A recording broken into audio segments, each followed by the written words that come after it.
Boa noite, povo de Deus, paz seja convosco. Hoje vamos falar sobre um assunto cujo título é Três Passos para a Multiplicação. É um texto baseado no livro de João, capítulo 21, versículo de 1 a 6. Essa passagem, João fala que estamos vivendo a última hora da dispensação da graça. Então, a última hora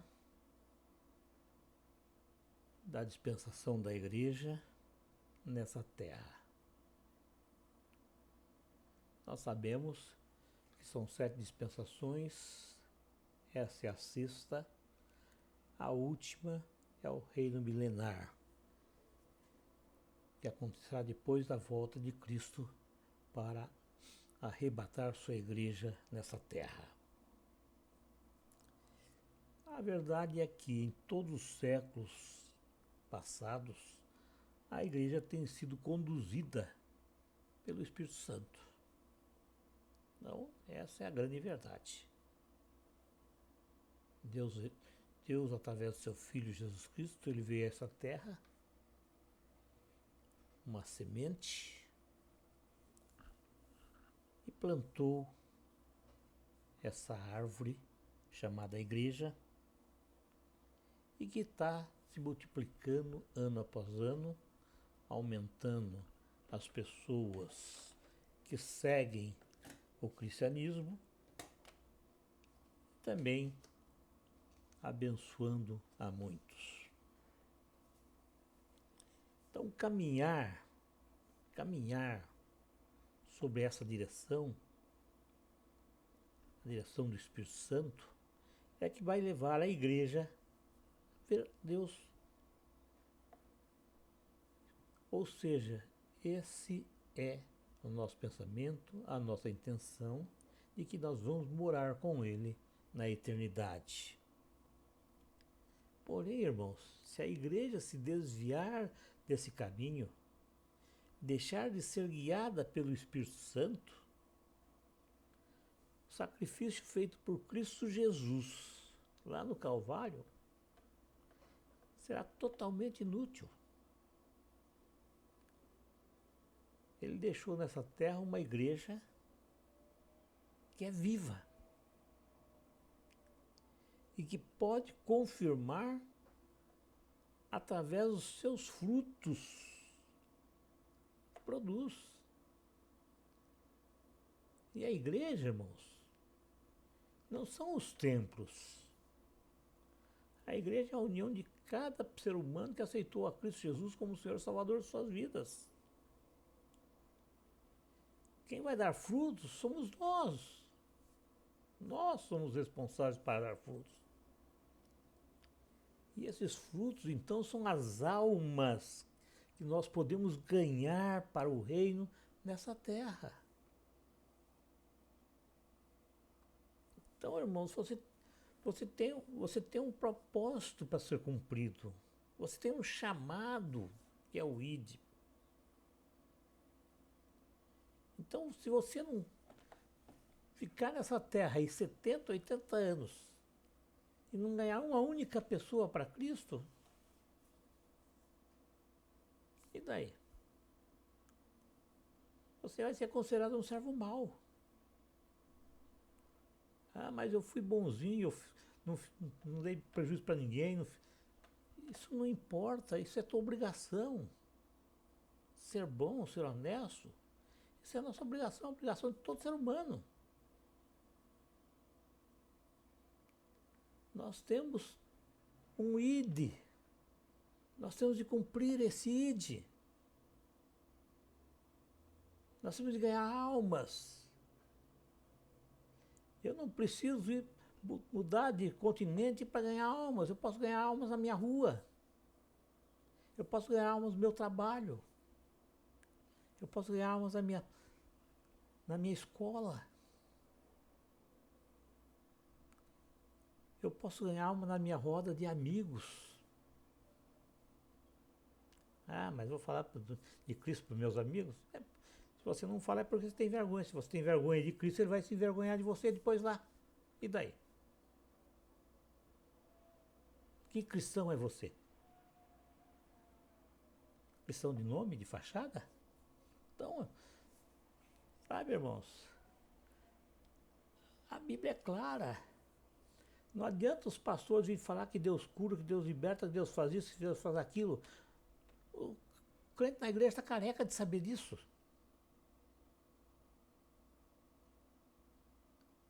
Nós temos que saber que nós temos uma missão para cumprir. E só podemos cumprir essa missão se nós amamos a Cristo Jesus. Se nós não amamos, nós não cumprimos. Não adianta eu ir na igreja todo dia se eu não der frutos. Ir na igreja, e daí? Você deu frutos? Você ganhou alguém para Cristo? Você tem constantemente falado de Cristo para as pessoas? Quando você encontra alguém doente, você fala para essa pessoa, olha, vai lá na minha igreja, o pastor vai orar por você e você vai ser curado. Não é o pastor que cura, mas a tua fé faz com que aquela pessoa seja curada. Ah, mas eu não falo porque eu tenho... Vai lá, o cara vai lá, eles oram, não acontece nada, e daí? Eu digo para você uma coisa. Se você for chamar alguém para ir na igreja, e essa pessoa for lá, porque você a convenceu que lá ela vai ser curada, você pode ter certeza que se o seu pastor orar ou não orar, se não tiver ninguém da tua igreja que vai orar para as pessoas, Deus levanta uma criança para orar para essa pessoa, e essa pessoa vai ser curada. Isso se chama fé.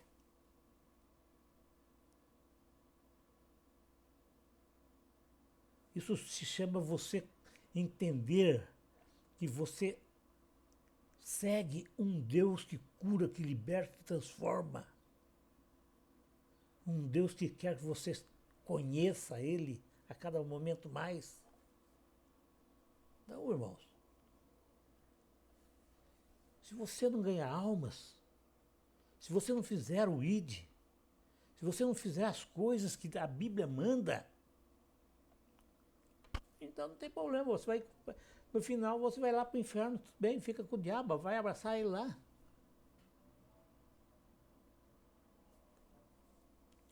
Olha o que está escrito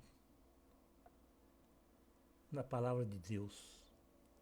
Se alguém precisa de algo que Deus colocou dentro de você, logo o futuro de alguém está em tuas mãos nesse momento. Pense nisso. Você é responsável por aquela pessoa. Ela chegou até você. Ela precisa de salvação, precisa de auxílio. E você tem que fazer isso ali. Se não fosse para você, Deus não mandaria aquela pessoa até você.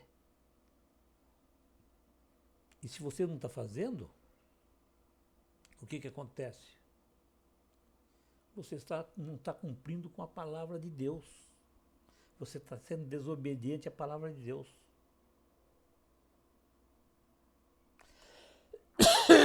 Desobediência é pecado, sim. Pecado grande. Embora não tenha pecadinho e pecadão, não. É pecado, sim. É por causa da desobediência de Adão e Eva que nós estamos nessa situação hoje. Sim.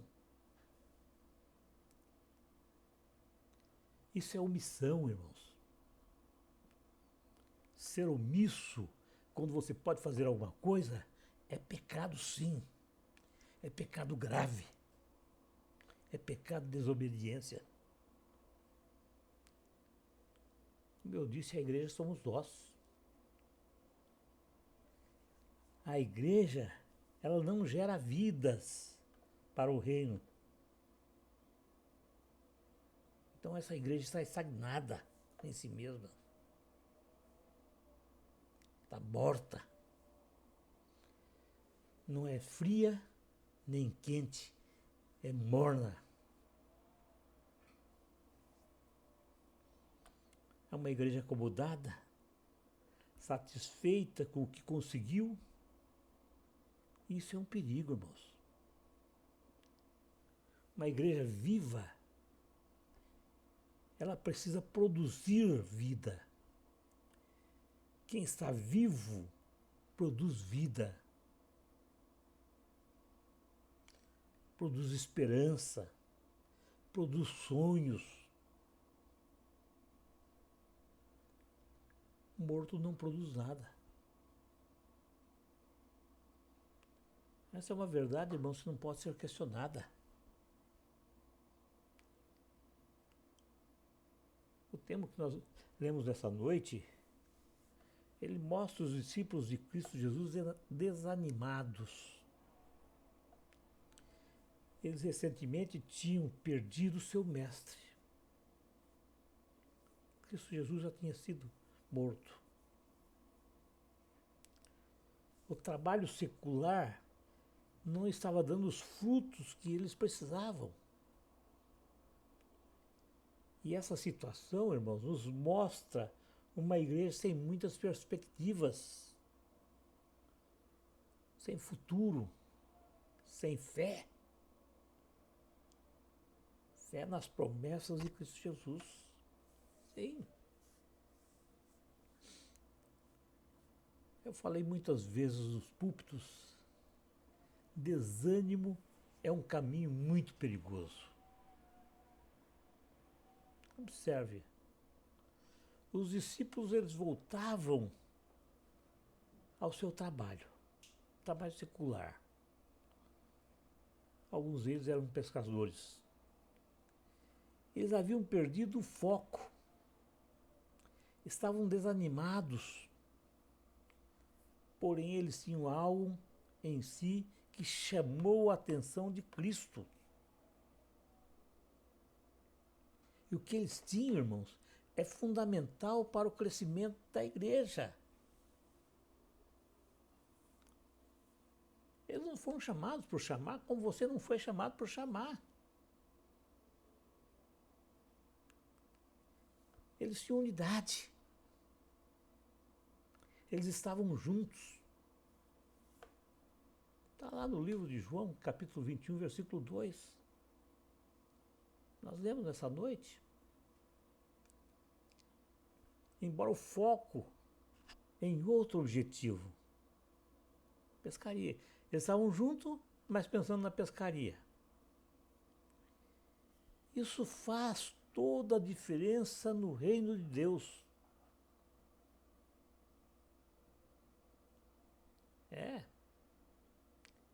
Era preciso que Cristo, Jesus, colocasse a locomotiva de volta nos trilhos para que eles pudessem seguir o seu caminho. A unidade era o que os discípulos tinham de mais forte.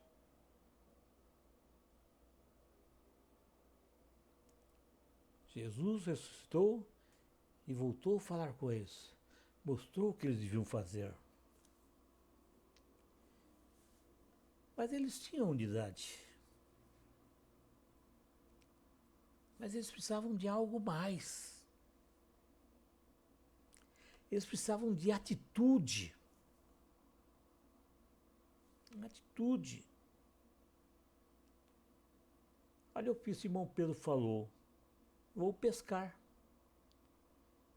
Disseram-lhes eles, também nós vamos contigo. Quer dizer, a unidade estava feita. Mas o pensamento era a pescaria. A igreja, para dar frutos, ela precisa de homens e mulheres de atitudes. Não basta o pastor ser um bom gestor, um excelente administrador. Ele precisa de pessoas de atitudes para que a sua igreja realmente seja produtiva. Eu sempre digo, pastor gera pastores. Ovelhas geram ovelhas. Ele precisa de pessoas com quem o pastor possa contar. A igreja deve, irmãos, andar de mãos dadas, em união, com um objetivo: a glória do reino de Deus. Ganhar almas, convidar pessoas, testemunhar o que Cristo fez na vida delas. Isso é atitude. Nós temos de dar um passo, nós temos de convidar pessoas, nós temos de falar para as pessoas o que Cristo fez e o que Cristo faz. Ele não desaprendeu de fazer milagres. Não, ele continua fazendo milagres. Mas por que na sua igreja não tem milagres? Porque a tua igreja está cheia de incrédulos.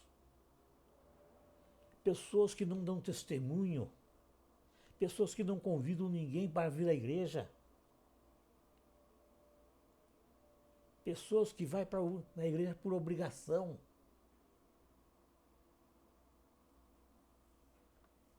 Que não creem na promessa. Então, irmãos, é preciso crer na promessa. Cristo Jesus, quando apareceu para os apóstolos, depois da sua ressurreição, ele falou: lançai a rede à direita do barco. Então, crer na promessa é não perder jamais a esperança, irmãos. É não desistir por nada nessa vida. Manter viva a chama de que o momento certo, o momento oportuno, o momento tão esperado vai acontecer. Sabe? A palavra de Jesus, quando disse lançai a rede à direita, ele está nos dando uma direção, um sentido. Isso quer dizer que nós não podemos andar de qualquer jeito. Não, nós não podemos andar de qualquer jeito, não. Fazendo as coisas de qualquer maneira. Não. O nosso alvo é Cristo. Cristo e a sua cruz. Não existe outro alvo. Mas sempre na direção do Espírito Santo. Esse é o milagre da multiplicação. Você pode ter certeza que ao fazer essas coisas, as nossas redes virão cheias de 153 grandes peixes, que foi o que os apóstolos colheram naquele dia. Outra observação, irmão, que nos leva a meditar, é que não estavam os 11 discípulos juntos, apenas 6. Estava Simão, Pedro, Tomé, Natanael, Tiago, João e André e Felipe.